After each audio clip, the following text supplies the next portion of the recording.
So is this just going to be another Christmas story, the one you've heard over and over?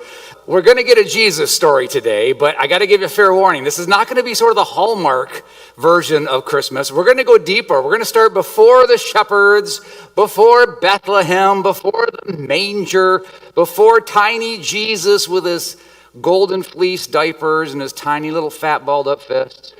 Believe it or not, the Christmas story doesn't begin with once upon a time in a little town. It begins with, let there be light.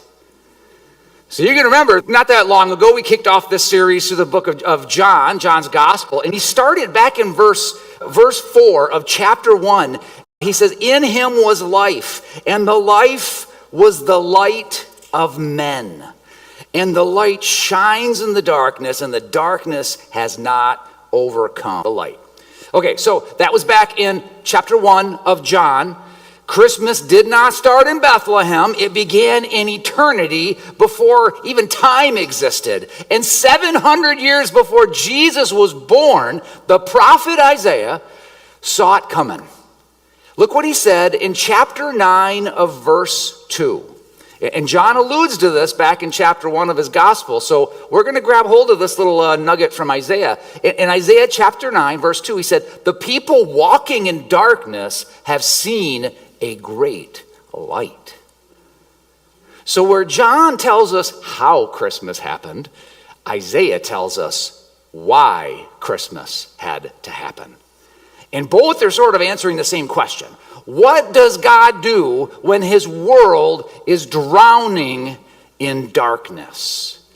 So let's read what John was quoting. Let's go back to Isaiah chapter 9, beginning at verse 2. You're going to need your Bibles today. We're in Isaiah chapter 2. Grab the Bibles in front of you. If you don't have a Bible, that's our gift to you. Fire up your app. We use the ESV translation. This is Isaiah chapter 9, beginning at verse 2. The people who walked in darkness have seen a great light.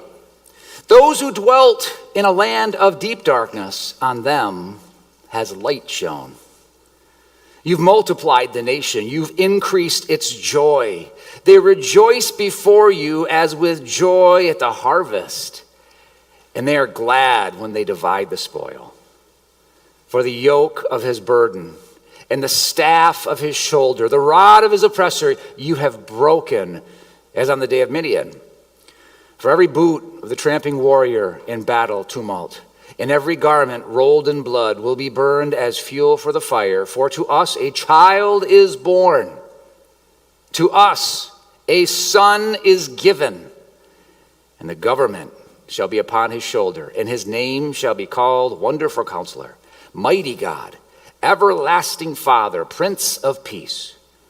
Of the increase of his government and of the peace there will be no end. On the throne of David and over his kingdom, to establish it, to uphold it with justice and with righteousness from his time forth and forevermore. The zeal of the Lord of hosts will do this. The grass withers, the flower fades, but the word of the Lord endures forever. Thanks be to God for his word today. So Isaiah chapter 2 there, the people who walked in darkness have seen a great light. So notice how Isaiah, he doesn't say, we veered off into darkness. Oopsie, how did we get here? Must have been an accident. No, he says we were walking in it. This means this wasn't just like a moment. This was a way of life, walking in the darkness. We weren't lost in the dark like Hansel and Gretel got lost in the woods. Oh, we're lost. How'd we get here? No, Isaiah's saying we were ruled by it. Isaiah's saying this darkness isn't just like a bad season. He's describing like a regime, a power that rules and shapes and enslaves us. That's the darkness. And what I hope we see today is the only way out of the darkness is to bow to the King who loved us enough to step into our darkest night. So how we're going to walk through this text is we're going to say how it's supposed to be. We're going to ask, how do we get it wrong? We're going to ask how Jesus got it right, and then how should we respond to it? Let's start with how it's supposed to be, and answer this question: why does everything feel like it's so off? Why is everything so hard? Why is everything so painful? Isaiah's vision here doesn't start with judgment. It starts with how things are supposed to be. And what he's saying is that light was always the plan. Light isn't God's backup plan for when things start to go dark. Darkness is the intruder. Go all the way back to Genesis 1. God's looking at the world. It's formless, it's empty, it's void, it's dark. And the very first thing he says, he doesn't come up with some rule. He doesn't come up with issue some warning or give you some threat. He says, let there be light. Before there was land, before there was animals, before there were people, before there was purpose, there was light. Light existed before there was anything. Why? Well, because everything functions better in the light. God never designed human beings to stumble through life guessing and scrambling and hiding out and being afraid. We were meant to live in light. We were created to live in perfect relationship with him, in perfect relationship with one another, with all of creation, living under God's rule, living in God's presence. And Isaiah hints at this when he jumps ahead to verse 7. He said, of the increase of his government and of peace, there will be no end. That's how it's supposed to be. A kingdom where the government actually brings peace. A ruler whose authority doesn't corrupt him.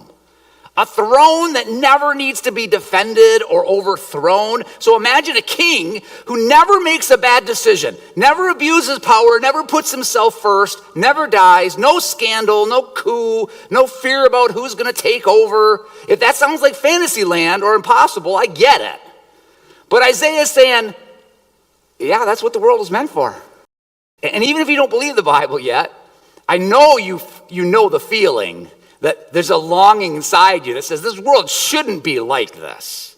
Are these the best leaders we can come up with? Like life can be just awful. Why does everything have to feel so broken? There has to be something better. And that's not you being naive.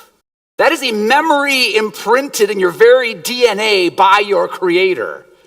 A memory of light, of how it's supposed to be. But again, Isaiah doesn't describe people standing in the light here. He describes people walking, which raises the question, how did we get into this darkness? And why can't I just fix it myself? Why can't I fix me? Why can't I fix everything? Isaiah says the people are walking in darkness. So that matters. Darkness, again, it's not something that just happened. It's something we choose. It's something we've adapted to. We don't trip into the darkness on accident. You got to buy a ticket to get there. Then once you're there, you learn how to navigate it. Isaiah 8 tells us what that looked like here. He says, they will pass through the land greatly distressed and hungry. And when they're hungry, they will be enraged and they will speak contemptuously against their king and their God and turn their faces upward. That's what darkness does. It makes you angry, makes you restless. It makes you start blaming everyone else. They're hungry, not just for food, but for answers. And instead of turning back to God, we start looking elsewhere for satisfaction. Because here's what happens when you forget that God is good. You start looking everywhere else to find satisfaction. We look to money. We look to money so that we can have security. We look to success for our worth. We look to relationships for our meaning. We look to politics for hope. And all that stuff is, it's good stuff. But none of those things are going to bear the weight. Because none of those things are the light. They're good gifts, but they're created things. They're not the light. And all created things will eventually fail you. Even the best gifts. When you ask them to do God's job, they will let you down. And when they fail us, we end up hungry and angry at God. So try to make that make sense. We get mad at him because we are walking in the darkness. And if you look at earlier in Isaiah in chapter 8, Isaiah says when the people got desperate, they started, quote, consulting mediums and spiritists instead of turning to God. This is God's people he's talking about. This is God's people who had a covenant with Yahweh God, and instead of consulting him, they turned to, someone who could help them talk to their ancestors or to a ghost or something. So these people, God's people, they didn't stop believing. they just started believing in some other things more. Mediums and spiritists, like that's straight up darkness. They are never gonna give you the peace that your heart desires. It's seeking peace and satisfaction in any created thing, as good as it is. If you're seeking peace, you're seeking for peace, satisfaction, hope, meaning. If you chase after stuff long enough, you just end up exhausted from chasing. Another way we get it wrong is we have these broken kings. Okay, Israel wanted a king like all the other nations around them. God said, yeah, you don't want a king like that. Trust me. You got me. I'm enough. Israel said, yeah, that's great. We love Yahweh God. You're great. We just want someone who looks like us, just like all those other nations. You know, those backward, godless nations around us. We want to be like them. Eventually, God says, okay, I'll give you what you want. That's what you asked for. I'll give it to you. And they got kings who led them into idolatry, into war, into fear, into slavery. My friends, we may not want to hear this any more than Israel wanted to hear God tell them no. We don't like hearing no. But powerful political leaders and monarchs, the best ones we have are fallen human beings. That's every human king, every president, every prime minister, even who was our greatest president, Abraham Lincoln, our greatest president. We all love Honest Abe. Look what Honest Abe said. If I could save the Union without freeing any slave, I would do it.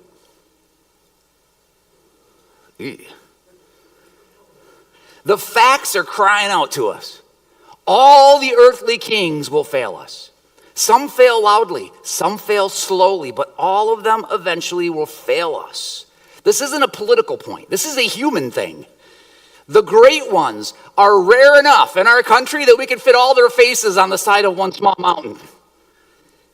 You simply cannot ask a human king to do a divine job, because every human king, as good as they are, eventually they're going to fail us.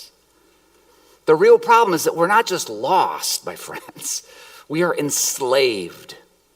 Isaiah goes deeper in verse 4 here. He says, for the yoke of his burden and the staff for his shoulder, the rod of his oppressor. Look at those words. A yoke, a staff, a rod. That's not the language of just being confused. That is the language of slavery. Sin isn't just like fog we can't see through. It's chains that we cannot break. We're not just lost. We're being held captive. We don't just need directions out of the woods. We need a rescue. We are lost in the forest at night. We got no flashlight. We got no map. We got no MapQuest.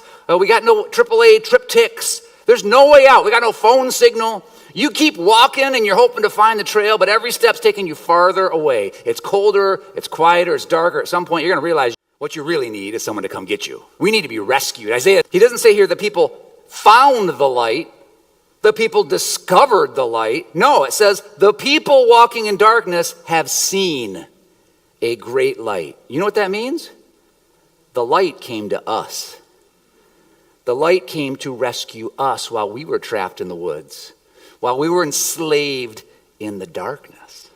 The light found us. But now, how does a baby solve this mess? How does a baby fix things? Notice how Isaiah doesn't say the people escaped the darkness. He says they saw the light. That means God didn't shout instructions from a distance. He didn't give us a map or a wayfinder. He didn't say, y'all figure it out. He actually showed up. For to us a child is born, to us a son is given. This is 700 years before Jesus was born. So that sentence ought to stop us. Isaiah's describing life like it's a wreck because of our sin, like it's a war zone.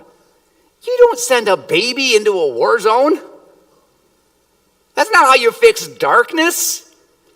I've been on this planet almost 50 years. You got a problem, generally the answer isn't a baby.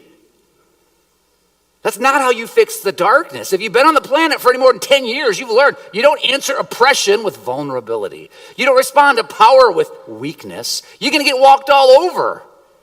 You got to be strong. You got to be mighty to survive. Unless the plan has never been about force, but incarnation. God didn't send an army, did he? He sent a baby. God didn't overpower the darkness with might, even though he could have. He stepped into the darkness as one of us. Incarnation means God became flesh. The eternal Word took on skin and bones and hunger and tears, and he didn't stay at a safe distance yelling instructions. He moved into our neighborhood. He set aside his power, he set aside his majesty, and instead he healed and he served and he washed our feet. He felt what we feel. He faced what we face, and somehow, where we worship the darkness and embrace it, he defeated the darkness with a baby. And that's what exactly here what Isaiah prophesied would happen 700 years before he was born. The light has come. Isaiah says the people have seen a great light. Have seen, past tense. It's as good as done. That's why Matthew in his gospel quotes this exact verse when Jesus begins his ministry. And John in his, he makes it unmistakable. Look at, again, verse 4 and 5 of chapter 1. In him was life. And that life was the light of men. The light shines in the darkness, and the darkness has not overcome it. Jesus didn't just bring light. He is the light. Darkness isn't a place, it's a power. And darkness doesn't negotiate. So it has to be defeated. The child is born, the son is given. Isaiah says this defeat of darkness would come two ways. A child born, fully human, a son given, fully divine. Born into poverty, born into obscurity, born into a world that's going to reject him. See, Christmas is not God visiting us and then heading back home. He didn't just visit our darkness. He inhaled it. He took the cold air out of our rejection into his lungs. He felt the sting of our betrayal on his skin. The light didn't just shine on us, the light became one of us so that he could be broken for us. It's God moving into the neighborhood. That's incarnation. Eternal God taking on flesh, being born a baby. And when a baby's born, you got to give him a name. So speaking of names, his names tell us what he came to do. Did you notice we read through some names? His name shall be called Wonderful Counselor, Mighty God, Everlasting Prince of Peace. Isaiah gives him names not because he needed titles, but because we needed some clarity. These are not nicknames, these are revelations. Wonderful Counselor. The word wonderful here in Hebrew is pele. It doesn't mean really great. It means like supernatural, beyond our comprehension. This isn't a therapist who helps you process your feelings kind of counselor. Those are good. This is a divine strategist who knows the way out before we even know that we're lost. You don't just get good advice from Jesus. You get wisdom from the one who spoke galaxies into existence. When you're staring at a problem that has no human solution, a marriage that's dead, an addiction you cannot break, a kid who won't come home, you don't need another self-help book. You need a wonderful counselor like Jesus. Mighty God. In Hebrew, El Gibor, the warrior God. Not God-like, not representing God, God himself. This child born in Bethlehem is the same God who parted the Red Sea, who shut the mouths of lions, who shattered the yoke of slavery in Egypt. And Isaiah says he's coming to shatter your yoke too. The darkness that has you pinned down, he's strong enough to break it.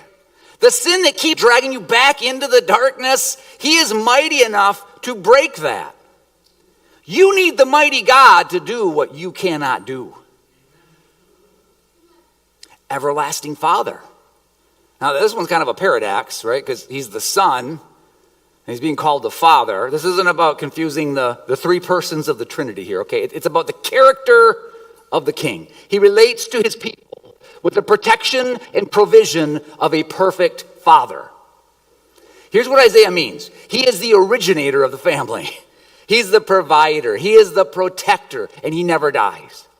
Every other father figure in your life will eventually let you down or pass away. I'm a father. I have failed my kids and my wife many times. your dad, your boss, your mentor, your pastor.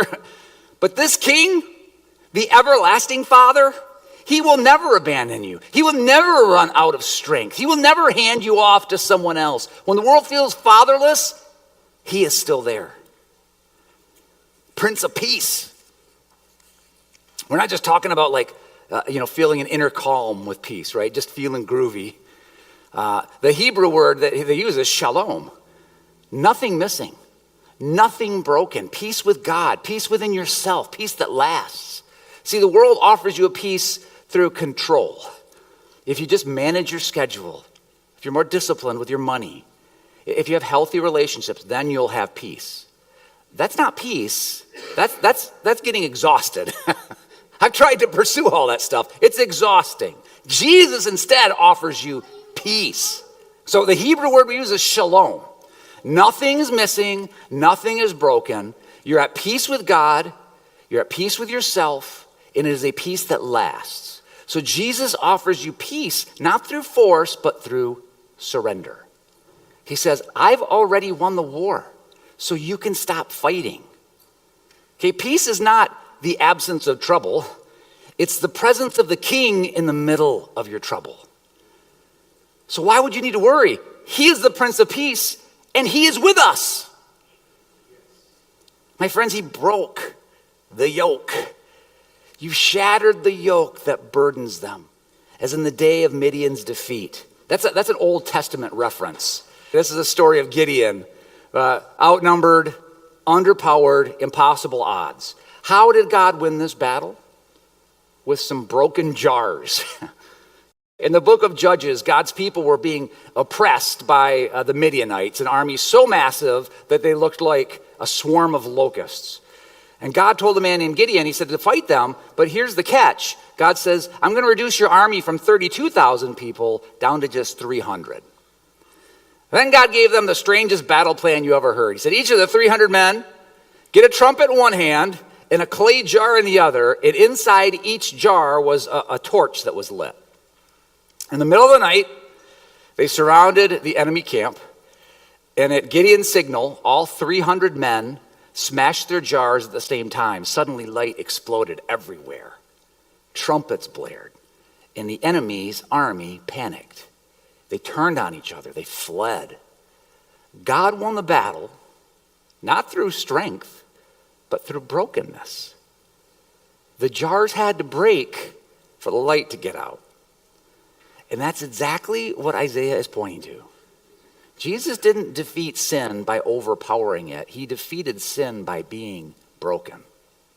On the cross, the light of the world was shattered so that the light could break our darkness.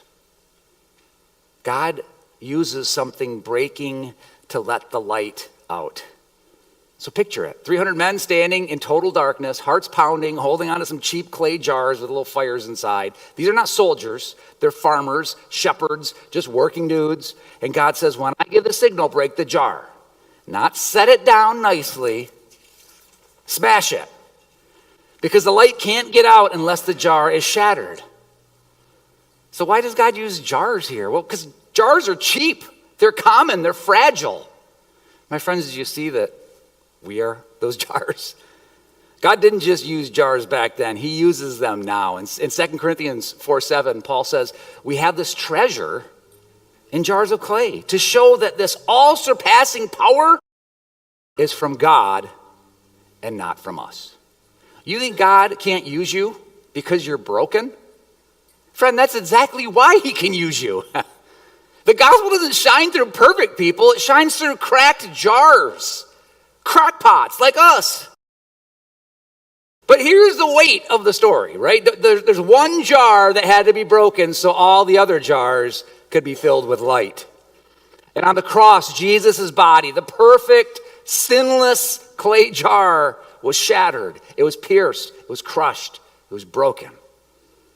And when that jar broke, the light of God exploded into this world. And the darkness did not stand a chance. If Jesus isn't broken, we stay in the dark, my friends. but because he was willing to be shattered, light can break into our darkness. And now we get to carry this light in our own cracked pots, our own ordinary fragile jars. On the cross, the yoke of sin was placed on his shoulders. The rod of oppression struck him. The darkness seemed to close in, and for a moment it looked like darkness won, but light didn't stay buried. The grave could not hold him.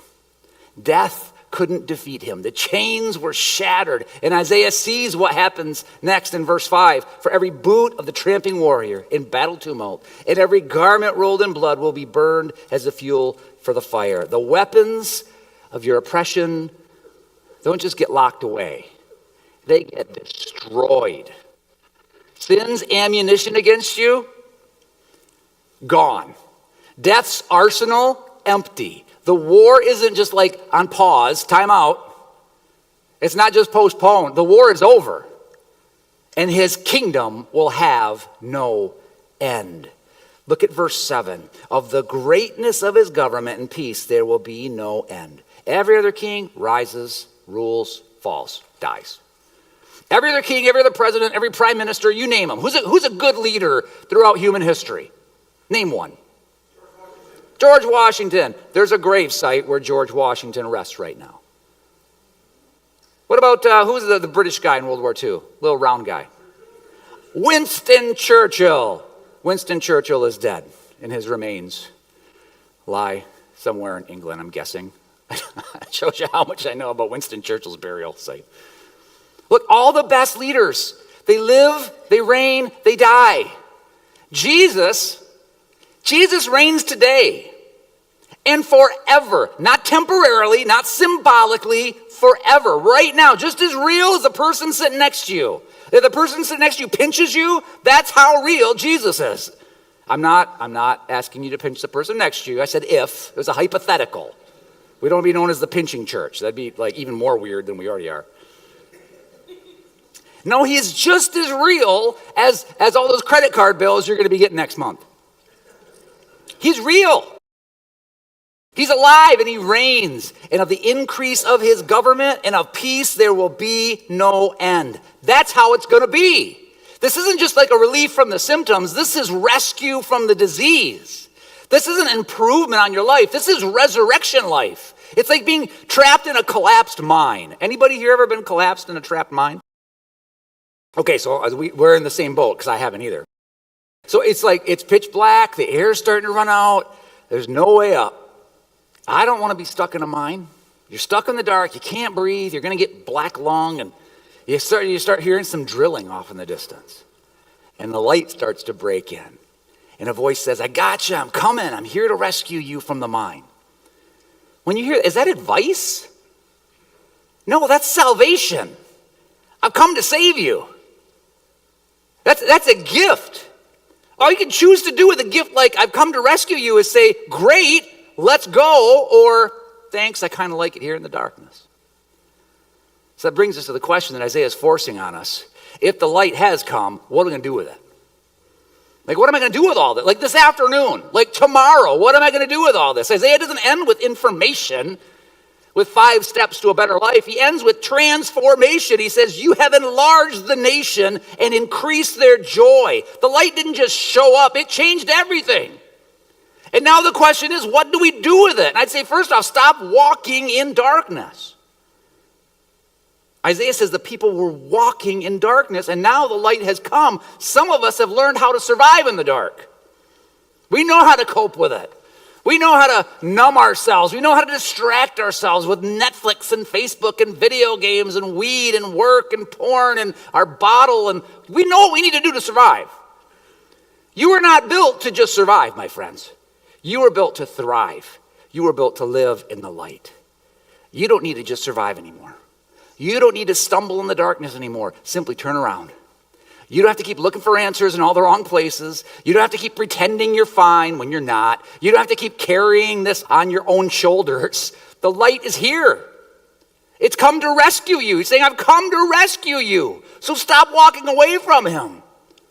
What does that look like? I think it starts with honesty. Stop lying to yourself about how you're doing. Stop saying, I'm fine, when really you're falling apart. Call a friend, talk to your pastor, get in a city group. Stop isolating, stop hiding. The light exposes things, but that's not punishment. That's healing. You can't fix what you won't face. Jesus isn't going to want to heal something if you're not willing to bring it out into the light.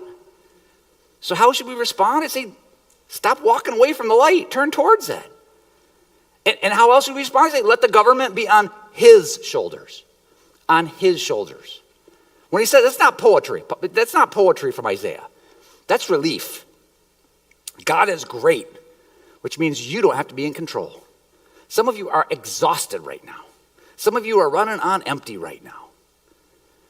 Not just because life is hard, but because you're trying to do God's job, whether you know it or not. You know that 3 a.m. moment?